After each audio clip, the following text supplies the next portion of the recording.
So ఎందుకు nervous? కోర్టుతో అంత super hit వచ్చిన తర్వాత చితకొట్టేస్తున్నారు యాక్టింగ్ అక్కడ. మీరున్నారనే నర్వస్నెస్ అండి. మంగవతి గారిని ఏం కాదు పాపం. అదేం లేదు. అంటే తన డెడికేషన్కి ఒక చిన్న ఉదాహరణ చెప్తాను. అటు షూటింగ్లో ఉన్నాడు, వచ్చాడు, ఇప్పుడు మళ్ళీ వెళ్ళాలి, అక్కడేమంటారు అని అది టెన్షన్. అక్కడ షూటింగ్ ప్యాకప్ అండి. ఆ భయం కాదు, కోర్టు దగ్గర నుంచి మిమ్మల్ని చూసినప్పుడు వచ్చిన భయం ఇప్పటికీ పోలేదు. అదే ఏం భయం లేదు. అయ్యో ఉన్నారు వెనకాల. ఇప్పుడు ఈ ఎనర్జీ వచ్చిన తర్వాత హాయ్ అందరికి. టీజర్ ఎలా అనిపించింది? ఎలా అనిపించింది? ఇదే నా ధైర్యం, మీరే నా నమ్మకం. Thank you so much.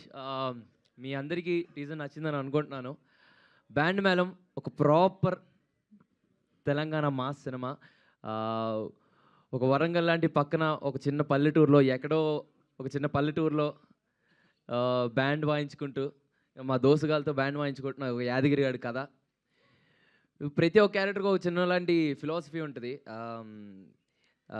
అంటే వీడికి వచ్చిన ప్రతి ఎమోషన్ చాలా పీక్లో చూపించుకుంటాడు. వీడికి ఆనందం వచ్చిన పీకే, ఎమోషన్ వచ్చిన పీకే, ప్రేమ వచ్చిన పీకే. సో వీడికి ఇలాంటి, అంటే ఎలాంటి ఎమోషన్ వచ్చినా ఎటువంటి ఫిల్టర్ లేకుండా టాప్ మోస్ట్ పీక్లో చూపించే క్యారెక్టరైజేషన్ వీడిది. ఈ బ్యాండ్ మేళం అనే కథ ఇక్కడున్న ఎంతోమంది యాదగిరిలకి, ఎంతోమంది రాజమ్మలకి కనెక్ట్ అవుతుందని కోరుకుంటున్నాను. ముందుగా ఇక్కడికి వచ్చేసిన మీడియా మిత్రులందరికీ, మీ అందరికీ చాలా చాలా చాలా thanks. And thanks to all our guests. Thank you so much ma'am. Thank you so much for coming. Special thanks to Thaman అన్న. మీరు ఓజీ జై పవర్ స్టార్, బాబులకే బాబు, బాబులకే బాబు, జై పవర్ స్టార్. సో అన్న, మీరు ఏ సినిమాలో, మా సినిమాలో అయితే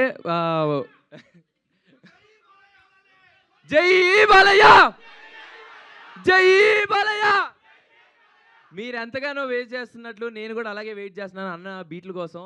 అన్న మా సినిమాలో అయితే మంచి బీట్ ఉంటుంది అన్న, బట్ మీరు వాయించే ప్రతి సినిమాలో అదొక పెద్ద బ్లాస్ట్.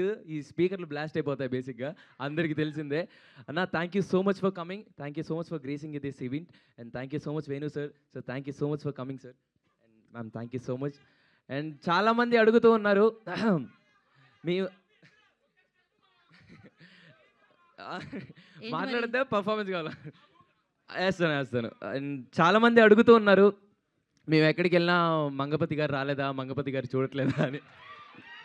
సో మా శివాజీ గారు, మా మంగపతి గారు, మా కంటెంట్ నచ్చి మమ్మల్ని సపోర్ట్ చేయడానికి వచ్చారు మా మంగపతి గారు. Thank you so much for coming this sir. Thank you so much. మీ అందరికీ చాలా చాలా చాలా చాలా థ్యాంక్స్ అండి. Band Melam releasing on March 13. I'll see you all in theaters. Thank you అండి. Love you. Bye. Roshan, same question. Same హీరోయిన్ని మళ్ళీ చూసిన తర్వాత సేమ్ హీరోయినేనా అని వచ్చిందా, లేకపోతే బ్రో నువ్వున్నా బ్రో పక్కన? Okay answer. అంటే సేమ్ హీరోయినేనా అనిపించిందా, లేకపోతే ఓకే అనిపించిందా? ఏమనిపించలేదా? బాగా కూడా అనిపించలేదా? అంటే కంటిన్యూస్ గా వెంటనే అక్కడ నుంచి శ్రీదేవి ఒక లుక్ ఇస్తుంది, బాగా కూడా అనిపించలేదు. అలా ఏం అనిపించట్లేదు. అంటే అదే కొత్తగా మీరు ఏం అడిగారు నాకు అర్థం కాలేదు. అంటే బాగుంది, సేమ్ హీరోయిన్ కదా. అవునండి. సో మళ్ళీ సేమ్ హీరోయిన్ నేనా అనిపించిందా? వావ్, మళ్ళీ సేమ్ హీరోయిన్ నా అనిపించిందా అని. మళ్ళీ సేమ్ హీరోయినే కదా అని. వావ్. అంటే ఈ కథకి బేసిక్గా ఈ కథ విన్న తర్వాత కోనా గారు ఇమీడియట్గా మాకు పిచ్ చేసిన తర్వాత మీ ఇద్దరం కోర్టు తర్వాత ఎలాంటి కథలు తీసుకోవాలి, ఏం చేయాలని చాలా ఆలోచించాం. వచ్చి కోనా గారు ఇంత మంచి కథ తీసుకొచ్చి మా ఇద్దరికి నరేషన్ ఇప్పించిన తర్వాత we thought like this is something very new. కోర్టులో చూసిన చందు కానీ, కోర్టులో చూసిన జాబిలి కానీ, ఈ బ్యాండ్ మేళంలో ఇవి టీజర్ చూసిన తర్వాత మీకు అర్థమే ఉంటుంది ఎలా ఉంటుందో characterisations. So yeah, thank you. And one more thing, ఈరోజు నాకు ఇంకో స్పెషల్ మూమెంట్, ఇంతమంది రావడం, ఇంకో స్పెషల్ మూమెంట్ కూడా ఉంది నాకు. ఈరోజు నాని అన్న బర్త్డే. సో ఆయన నా మీద పెట్టుకున్న నమ్మకం, నేను చేసే ప్రతి సినిమాలో ఆ నమ్మకం నిలబెట్టుకుంటానని నా గుండెల్లో ప్రామిస్ చేసుకున్నాను. అండ్ ఐ ప్రామిస్ యూ అన్న, నేను చేసిన ప్రతి సినిమాలో I make you proud. Thank you so much. Happy birthday. మీ అందరి తరపున, ఎంతోమంది ఆస్పైరింగ్ డైరెక్టర్స్, యాక్టర్స్, నిన్ను ప్రేమించే ప్రతి ఒక్కరి తరపున, నిన్ను ప్రేమించే నీ తమ్ముల తరపున ఈ తమ్ముడు మీకు చెప్తున్నాడన్న, wishing you very very happy birthday అన్న. I love you so much Nani అన్న. హ్యాపీ బర్త్డే నాని అన్న. Thank you so much. Thank you Roshan, thank you and wish you good luck. నా వేణు ఉడుగుల గారిని మాట్లాడవలసిందిగా కోరుకుంటున్నాము.